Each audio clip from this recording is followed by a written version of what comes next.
بسم اللہ الرحمن الرحیم۔ معزز و محترم حاضرین و سامعین، اللہ رب العزت کا فضل و کرم ہے کہ جس نے آج ہمیں رمضان المبارک کے 15 روزے مکمل کرنے کی توفیق عطا فرمائی ہے۔ آج اس مبارک اور مقدس مہینے کی 100ویں شب ہے۔ آج جو منزل ہمارے ہاں نماز تراویح میں پڑھی جا رہی ہے وہ 3 صورتوں پر مشتمل ہے۔ سب سے پہلے 19ویں پارے سے سورہ نمل کا آغاز ہوگا۔ یہ سورہ مبارکہ اپنے نزول کے اعتبار سے مکی صورت ہے۔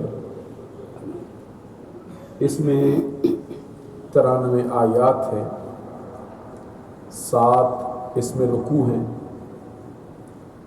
اس کا نام ایک چیونٹی کے نام پر رکھا گیا ہے جس نے حضرت سلیمان علیہ السلام کے لشکر کی اپنی چیونٹیوں کو خبر دی ہے۔ اس سورہ مبارکہ کی ایک آیت کریمہ ہے جس میں چیونٹیوں نے اپنی دوسری چیونٹیوں سے خطاب کیا، وقالت نملۃ یا ایھا النمل ادخلوا مساکنکم لا یحطمنکم سلیمان وجنودہ وہم لا یشعرون۔ سبحان اللہ۔ اور چیونٹی نے کہا، اے چیونٹیوں، اپنے اپنے گھروں میں اپنے اپنے سوراخوں اور بلوں میں داخل ہو جاؤ۔ سلیمان علیہ السلام کا لشکر جرار تشریف لا رہا ہے، کہیں ایسا نہ ہو کہ وہ تمہیں بے خبری کے عالم میں کچل ڈالے۔ اور قرآن مجید کہتا ہے ادھر وہ چیونٹی کہہ رہی تھی اور ادھر سلیمان علیہ السلام اس کی بات کو سن رہے تھے، سبحان اللہ۔ اور 3 میل کے فاصلے پر تھے۔ فتبسم ضاحکا من قولہا، حضرت سلیمان علیہ السلام نے اس کی بات کو سن کر تبسم فرمایا۔ سبحان اللہ۔ کہ اللہ تبارک و تعالیٰ کی نبیوں کی شان ہے کہ وہ بہت زوردار کہا نہیں لگاتے، تھوڑا سا مسکرا کے چھوڑ دیتے۔ اور مسکرانا، تبسم کرنا، ایک حدیث میں نبی اکرم صلی اللہ علیہ وسلم کا فرمان ہے، تبسمک فی وجہ اخیک لک صدقہ، تیرے مسلمان بھائی کو دیکھ کر مسکرا دینا، تبسم کرنا، یہ تیرے گناہوں کا کفارہ بن جائے اور تیرے گناہوں کی معافی کا سبب بن جائے۔ اس سورہ مبارکہ میں چونکہ چیونٹی کا تذکرہ آیا ہے اس لیے اس کا نام اس کی وجہ سے سورہ نمل رکھا گیا ہے۔ اس کے بعد جو سورہ مبارکہ تلاوت کی جائے گی وہ سورۃ القصص ہے، اور اس سورہ مبارکہ میں سورہ نمل میں قرآن مجید کی ترتیب کے اعتبار سے اس کا 8واں سجدہ تلاوت ہم آج انشاءاللہ العزیز ادا کریں گے۔ اور یہ قرآن مجید کے 2 پارے ایسے ہیں جس کے اندر آیت سجدہ یعنی جن کے پڑھنے سے سجدہ تلاوت بندے پر واجب ہو جاتا ہے، 2 پارے ایسے ہیں جس میں 2 سجدے آئے ہیں۔ سبحان اللہ۔ سبحان اللہ کہیے۔ سبحان اللہ۔ ان میں سے ایک 19واں پارہ ہے، رات کو بھی آپ نے سجدہ تلاوت اسی پارے میں کیا ہے، 4تھے رکوع میں، 3را رکوع جہاں پہ ختم ہوتا ہے۔ تو آج انشاءاللہ العزیز اس کے 17ویں رکوع کے اندر ہی ہم سجدہ تلاوت کرنے کا شرف و اعزاز حاصل کریں۔ اور اسی سورہ مبارکہ میں حضرت سلیمان علیہ السلام کی اس بات کا تذکرہ ہے جو آپ نے اپنے درباریوں سے فرمائی ہے، جس میں فرماتے ہیں قالت یا ایھا الملأ ایکم یاتینی بعرشھا قبل ان یاتونی مسلمین قال عفریت من الجن انا آتیک بہ قبل ان تقوم من مقامک وانی علیہ لقوی امین قال الذی عنده علم من الکتاب انا آتیک بہ قبل ان یرتد الیک طرفک فلما رآه مستقرا عنده قال هذا من فضل ربي ليبلوني أشكر أم أكفر ومن شكر فإنما يشكر لنفسه ومن كفر فإن الله غني عن العالمين. سبحان اللہ. یہ حضرت سلیمان علیہ السلام کا تفصیلی تذکرہ ہے جو انہوں نے اپنے درباریوں سے کہا کہ کون ہے جو ملک سبا کی شہزادی بلقیس کا تخت اٹھا کر یہاں پہ لائے اس سے پہلے کہ وہ گردن جھکا کر اور ہماری غلامی کا پٹا اپنے گلے میں ڈال کر یہاں پہ حاضر ہو. اس کے جواب میں ایک بہت بڑے طاقتور جن نے ان کی خدمت میں عرض کیا کہ میں لا سکتا ہوں اور میں طاقتور ہوں اور امانت میں خیانت بھی کرنے والا نہیں ہوں، لیکن میرا مسئلہ یہ ہے کہ لانے میں اتنی دیر ضرور لگے گی جتنی دیر میں آپ کی آج کی یہ نشست برخاست ہو. آپ کی نشست کے برخاست ہونے میں کم از کم 1 پہر لگتا تھا. جہاں آپ پڑاؤ کرتے تھے پھر 1 پہر بیٹھا کرتے تھے. 1 پہر 3 گھنٹوں پر مشتمل ہوتا ہے. آپ کو معلوم ہے یہ جو ہمارے ہاں 24 آور 24 گھنٹے 8 پہروں پر مشتمل ہوتے ہیں. اس کے اندر 24 گھنٹے ہیں اور پہر کتنے 8. 1 پہر 3 گھنٹوں کا ہوتا ہے. اس نے کہا میں 3 گھنٹوں کے اندر وہ تخت اٹھا کے یہاں پہ لا سکتا ہوں. تو طاقتور جن تھا. اور بعض نے یہ لکھا ہے کہ اس تخت کا فاصلہ سلیمان علیہ السلام کے دربار سے 1700 میل کا تھا. ذرا غور فرمائیں 1700 میل لانا کتنی دیر میں؟ کہتے وہ 1 میل کے فاصلے پر آ کے کھڑی ہے. صرف اس کے حضرت سلیمان علیہ السلام کے دربار کا اور اس کا فاصلہ صرف 1 میل کا ہے اور تیزی کے ساتھ آ رہی ہے. گھوڑے پر سوار چل کے آ رہی ہے. 1 میل کا فاصلہ گھوڑے کو طے کرنے میں کتنی دیر لگتی؟ اب طاقتور جن کہتا ہے 3 گھنٹوں میں لاؤں گا. سلیمان علیہ السلام کہتے ہیں یہ تو بہت دیر ہو جائے گی. اس سے پہلے لانے والا کوئی شخص ہو تو قرآن کہتا ہے قال الذی عنده علم من الکتاب. سلیمان علیہ السلام کے درباریوں میں سے ایک ایسا شخص اٹھا جس کے پاس کتاب کا علم تھا. غور فرمائیں یہ کوئی جاہل بندہ نہیں تھا، ان پڑھ شخص نہیں تھا جس کو شریعت سے، جس کو کتاب سے، جس کو نبی کی سنتوں سے کوئی واسطہ ہی نہ ہو سرے سے.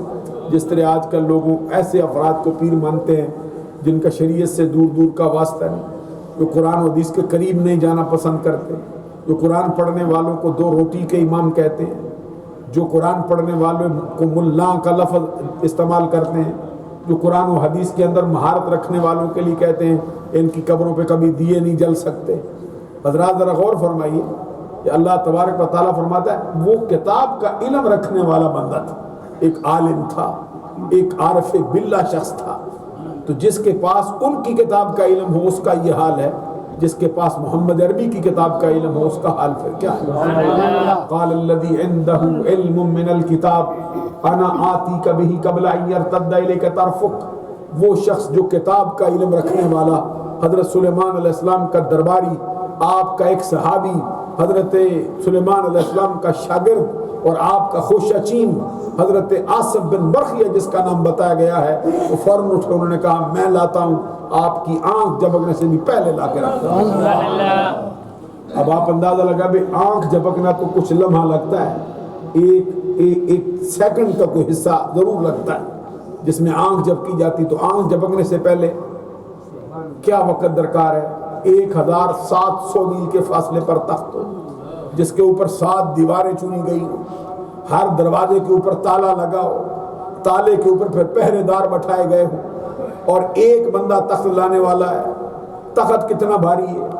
80 انسانی ہاتھوں کے برابر اس کی لمبائی، 40 انسانی ہاتھوں کے برابر اس کی چوڑائی، 30 انسانی ہاتھوں کے برابر اس کی اونچائی. اتنا بھاری برکم تخت اور کس قدر قیمتی ہے. ہیرے، جواہرات، سونے اور چاندی کے ساتھ اس کو مرصع کیا گیا ہے، اس کا جڑاؤ کیا گیا ہے، بڑے قیمتی موتی اس پر لگائے گئے، بڑا زر کثیر اس پر خرچ کیا گیا ہے، ہزاروں سینکڑوں پہرے دار اس پہ بیٹھے. وہ سلیمان علیہ السلام کے دربار میں بیٹھے، اٹھتا بھی نہیں، یہ بھی نہیں پوچھتا تخت بتاؤ کہاں پڑا ہے، یہ بھی نہیں کہتا 2 رکعت نماز نفل پڑھنے کی اجازت دے دو، یہ بھی نہیں کہتا راستہ بتاؤ، کوئی بندے 2-4 میرے ساتھ کر دو جو اٹھا کے لے آئے. ادھر ہی بیٹھا کہتا ہے ان یرتد الیک طرفک، میں لاؤں گا آپ کی آنکھ جھپکنے سے پہلے. ابھی وہ الفاظ کہہ رہے تھے، قرآن کہتا ہے فلما رآہ، حضرت سلیمان علیہ السلام نے آنکھ اٹھا کے دیکھا مستقرن عندہ، وہ تخت ان کے سامنے جلوہ گر تھا۔ اس پر سلیمان علیہ السلام نے اللہ کی بارگاہ میں شکرانہ ادا کی، کہتے قال ھذا من فضل ربی، یہ میرے رب کا فضل ہے۔ سبحان اللہ فرمائے بلند۔ معلوم ہوا کہ یہ عارف، یہ عالم، یہ کتابوں کے علم رکھنے والے، اللہ تبارک و تعالیٰ ان کو یہ مرتبہ عطا فرماتا ہے۔ یہ لوگ صاحب کرامت ہو جاتے ہیں، یہ لوگ جو شریعت کا دامن اول سے آخر تک نہیں چھوڑتے، محمد عربی کا دین سمجھتے ہیں۔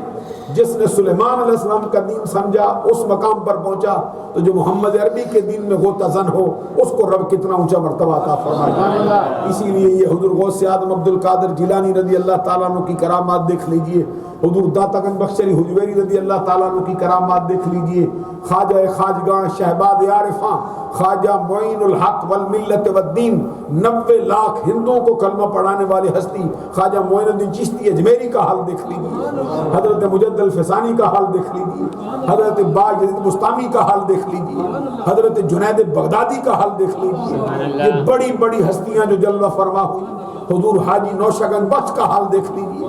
یہ جو بڑے بڑے حضرات گزرے ان میں سے کوئی بندہ ایسا نہیں جس نے شریعت کا دامن کبھی چھوڑا ہو، شریعت سے کبھی گھبرایا ہو، قرآن پڑھنے کو اچھا نہ جانا ہو، حدیث پڑھنے، حدیثوں کے اندر غوطہ زن ہونے کو دنیا کی رسم قرار دیا، کوئی بندہ ایسا نہیں۔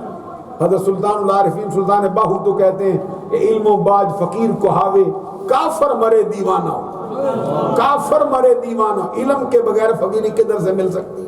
شریعت کو چھوڑے بغیر بندہ کیسے منزل کو پا سکتا ہے؟ سعدی شرازی رحمۃ اللہ علیہ نے بھی بڑی خوب بات کہی ہے، جس میں وہ کہتے ہیں کہ خلاف پیمبر کسے را گدی، ہر گد بمندل نہ خواہد رسید۔ جو محمد عربی صلی اللہ علیہ وسلم کا راستہ چھوڑ کر منزل تک پہنچنا چاہتا ہے اس کے بس میں نہیں کہ کبھی منزل کو پہنچے۔ حضرت نوشگن بخش رضی اللہ تعالیٰ عنہ کا بھی فرمان ہے، جس میں وہ فرماتے ہیں سچی شرع رسول دی، غیر شرع سب جھوٹے، نوشا کہ غیر شرع نو خیر نہیں بچ چھوٹے۔ جو محمد عربی کا راستہ چھوڑ جائے وہ کیسے بارگاہ رسالت تک پہنچ سکتا ہے؟ وہ کیسے اللہ کا ولی بن سکتا ہے؟ میں پچھلے دنوں آپ کی خدمت میں یہ بات عرض کر رہا تھا، ولایت کے ضمن میں اہل سنت کی عقائد کی کتابوں میں لکھا ہے کہ ولایت کے لیے علم شرط ہے۔ بے علموں کو اللہ تبارک و تعالیٰ اپنی ولایت عطا نہیں فرماتا۔ اور پھر یہاں لکھتے ہیں اہل سنت کے عقائد کے افراد میں یہ لکھا ہے اور فرماتے ہیں کہ جب کسی بے علم بندے کو بھی ولایت دیتا ہے تو ولایت سے پہلے اسے علم سے مالا مال کر دیتا ہے۔ اور حدیث میں نبی اکرم صلی اللہ علیہ وسلم کا اپنا فرمان ہے، اذا احب اللہ عبدا علمہ من غیر تعلم، جب اللہ کسی بندے سے محبت کرے، اللہ کسی بندے کو اپنا محبوب بنائے، پھر اسے کتابوں سے بے نیاز کر کے، مدرسوں سے بے نیاز کر کے، کالج و یونیورسٹیوں سے بے نیاز کر کے، استادوں کی خدمت سے بے نیاز کر کے، براہ راست بغیر کسی واسطے کے علم سے مالا مال کر دیتا ہے۔ وہ علم ہے جو حضرت خضر علیہ السلام کو عطا کیا گیا ہے، جس کو علم لدنی کا نام قرآن مجید نے دیا ہے، جس میں اللہ تبارک و تعالیٰ فرماتا ہے فَوَجَدْنَاهُ عَبْدًا مِّنْ عِبَادِنَا وَعَلَّمْنَاهُ مِن لَّدُنَّا عِلْمًا۔ حضرت موسیٰ علیہ السلام نے اور ان کے خادم حضرت یوشع بن نون نے جس بندے ہمارے بندوں میں سے ایک بندے سے ملاقات کی، اور وہ ہمارا بندہ ایسا ہے جس کو ہم نے اپنا علم خاص عطا کر دیا۔ اب آپ غور فرمائیے، اللہ کا نبی ہو کر اتنا بڑا کہتا ہے، فرماتے کوئی ہے جو اس کا تخت لائے؟ تو آگے سے کسی نے نہیں کہا جی کیسی بے تکی بات کرتے ہو، جیسے آج کل تقریروں میں ڈاکٹر ذاکر نائک صاحب نے وہ اپنے ڈنڈورا پیٹ رہے ہیں، جس طرح کے ڈنڈورے ڈاکٹر اسرار پیٹ پیٹ کے دنیا سے گزر گیا ہے، یہ جس طرح آج کل تقریر طارق جمیل کرتا پھرتا ہے۔ حضرات غور فرمائے، کسی نے نہیں کہا کہ اللہ کا نبی ہو کے درباریوں سے کہتا تخت لاؤ، کیسی بے تکی بات ہے، نہ ہمیں تخت کا پتہ ہے، نہ تخت کی خبر ہے، نہ ہم نے دیکھا، نہ ہم کو کوئی خبر، نہ کوئی پتہ بھی پڑا کہاں ہے، نہ تو نے دیکھا نہ ہم نے دیکھا، تخت لاؤ، کس طرح ہو سکتا ہے؟ لیکن وہ تھے نبی کے صحابی، وہ تھے نبی کے فرما بردار، وہ کوئی اس طرح کے بندے نہیں تھے کہ جن کی زبانیں دراز ہو گئی ہوں، جو دریدہ دہلی رکھنے والے ہوں، اور کوئی یہ بھی کہہ سکتا تھا بھئی اللہ سے جو مانگنا ہے تو آپ ہی مانگ لے، تو اللہ کا قرب زیادہ رکھتا ہے، تو نبی ہے اس کا، تیرا باپ نبی ہے، تجھے کتابیں ملی ہیں تو تخت لانے کے لیے ہم سے کہتا ہے۔ لیکن آگے سے گردن جھکی ہے، کبھی جن اٹھتا ہے میں لاتا ہوں، جب جن کی بات قبول نہیں ہوتی ہو تو لا سکتا ہے لیکن دیر ہوگی، ہمیں جلدی مقصود ہے، تو پھر اللہ کا برگزیدہ بندہ جس کے لیے قرآن نے کہا قال الذی عندہ علم من الکتاب، ایسا بندہ اٹھا جس کے پاس کتاب میں سے بعض کتاب کا علم تھا. علم من الکتاب ہے، یہ من یہاں تبیزیہ استعمال ہوا ہے. من کی اقسام ہے، ایک من تبیزیہ ہوتا ہے، ایک من بیانیہ ہوتا ہے، ایک من جو ہے وہ غایت کی ابتدا کے لیے استعمال کیا جاتا ہے، ایک من وہ ہوتا ہے جو زائدہ استعمال ہوتا ہے، محض اس کا کوئی مقصد نہیں ہوتا، کلام کو حسن دینے کے لیے لاتے ہیں، اس کا کوئی معنی نہ کرنا جائز ہوتا ہے، نہ عبارت سے اس کا کوئی تعلق ہوتا ہے. تو یہ 4 قسمیں من کی بہت مشہور ہیں، ویسے بنیادی طور پہ اس کی 8 قسمیں.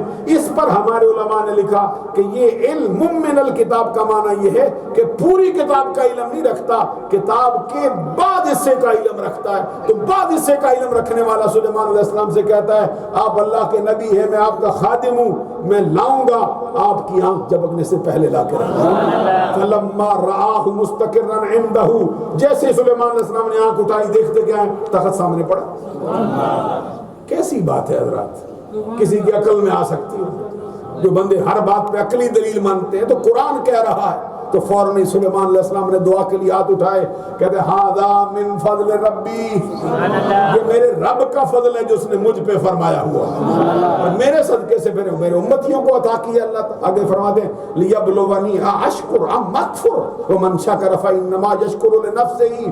اللہ تبارک و تعالیٰ یہ چاہتا ہے مجھے آزمائے کہ میں اللہ کا شکر کرتا ہوں یا ناشکری کرتا ہوں. یہ حضرت سلیمان علیہ السلام کا کلام ہے. یہ سورہ نمل ہے جہاں سے آج ہماری جو نماز تراویح کے اندر ہمارے قرآن کا آغاز ہوگا. انشاءاللہ العزیز آج 20 پارے مکمل ہوں گے.